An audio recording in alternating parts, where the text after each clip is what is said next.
Every time I think about those kids, it gets me mad. And by the way, it happens on the streets of Chicago every day.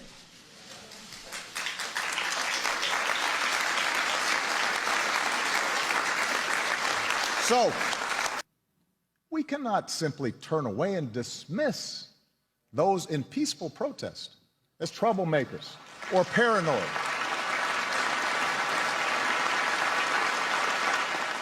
Whether you are black or white or Hispanic or Asian or Native American or of Middle Eastern descent, we have all seen this bigotry in our own lives at some point. We've heard it at times in our own homes. If we're honest, perhaps we've heard prejudice in our own heads and felt it in our own hearts. We know that. And while some suffer far more under racism's burden, some feel to a far greater extent discrimination's sting. Although most of us do our best to guard against it and teach our children better,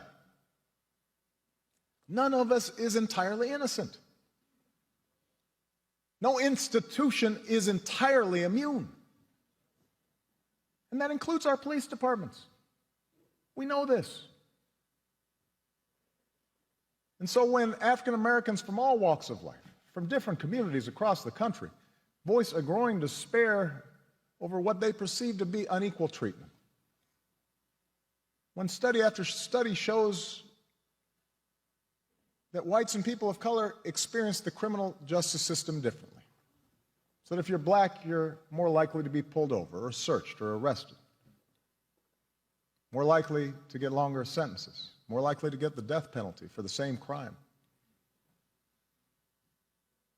When mothers and fathers raise their kids right and have the talk about how to respond if stopped by a police officer, yes sir, no sir, but still fear that something terrible may happen when their child walks out the door,